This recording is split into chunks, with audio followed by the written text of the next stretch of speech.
tok-tok. Assalamualaikum. Membuka pintu. Waalaikumsalam Ibu. Silakan masuk. Silakan duduk terlebih dahulu ya Bu ya. Iya. Untuk menjaga privasi Ibu, saya akan menutup pintu dan menutup sampiran terlebih dahulu.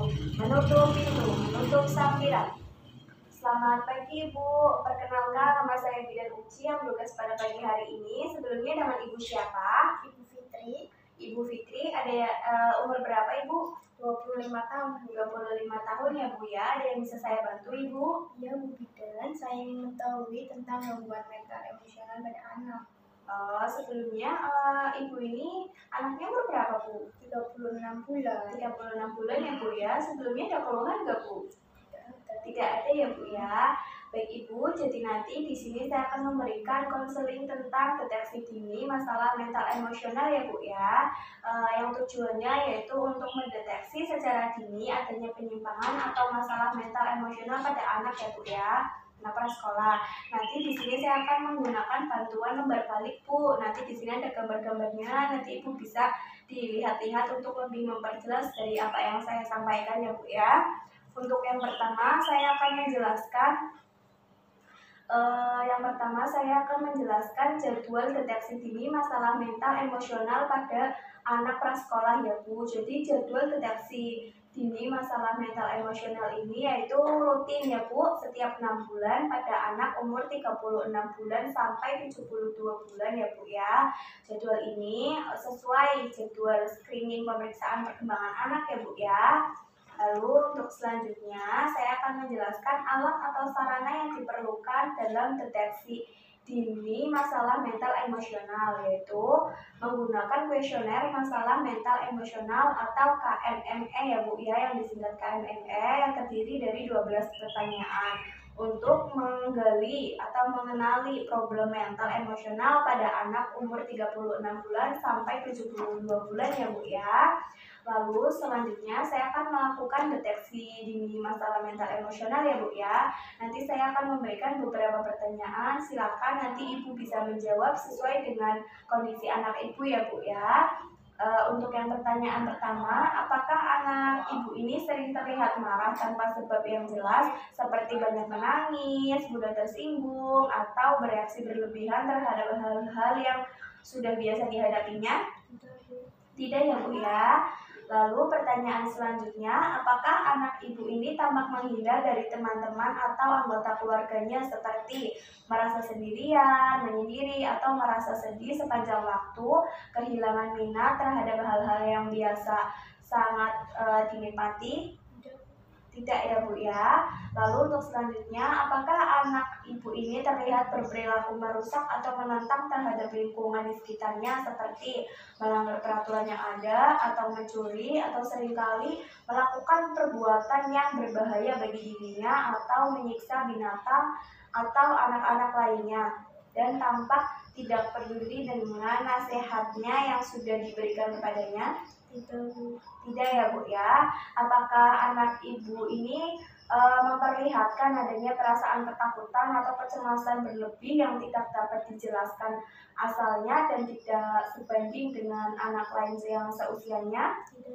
Tidak ya Bu ya. Lalu apakah anak Ibu mengalami keterbatasan oleh karena adanya konsentrasi yang buruk atau mudah teralih perhatiannya sehingga mengalami penurunan dalam aktivitas sehari-hari atau prestasi belajarnya Bu? Tidak ya Bu ya. Lalu untuk pertanyaan selanjutnya, apakah anak Ibu menunjukkan perilaku kebingungan sehingga mengalami kesulitan dalam berkomunikasi dan membuat keputusan? Tidak ya Bu ya. Lalu pertanyaan selanjutnya, apakah anak Ibu menunjukkan adanya perubahan pola tidur seperti sulit tidur sepanjang waktu, lalu terjaga sepanjang hari, sering terbangun di waktu tidur malam oleh karena mimpi buruk atau menidur Bu? Tidak ya Bu ya. Lalu apakah anak Ibu ini mengalami perubahan pola makan seperti kehilangan nafsu makan, lalu makan berlebihan, atau tidak mau makan sama sekali? Tidak ya Bu ya. Lalu apakah anak Ibu ini sering mengeluh sakit kepala, sakit perut, atau keluhan fisik lainnya Bu?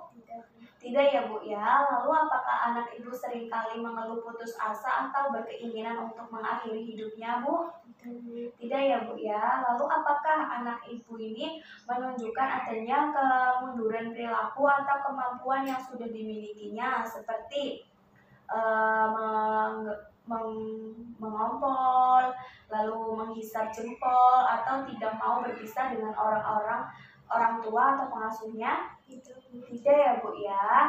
Apakah anak Ibu melakukan perbuatan yang berulang-ulang tanpa alasan yang jelas? Tidak, Bu. Tidak ya Bu ya. Baik Ibu, untuk selanjutnya saya akan menjelaskan interpretasi hasil deteksi dini masalah mental emosional yang tadi saya lakukan ya Bu ya. Jadi dari hasil deteksi dini yang sudah dilakukan, hasilnya adalah tidak ada jawabannya ya Bu ya. Tadi jawabannya tidak semua ya Bu ya. Yang artinya anak Ibu ini tidak mengalami mental emosional ya Bu ya. Untuk selanjutnya saya akan menjelaskan intervensi deteksi dini masalah mental emosional ya Bu ya. Bila jawaban yaitu hanya satu, itu lakukan konseling kepada orang tua menggunakan buku pedoman pola asuh yang mendukung ya Bu ya. Lalu perkembangan anak. Lalu yang kedua lakukan mendukung perkembangan anak. Lalu yang kedua melakukan evaluasi setelah 3 bulan. Bila tidak ada perubahan, rujuk ke rumah sakit yang memiliki fasilitas kesehatan jiwa atau tumbuh kembang anak ya Bu ya.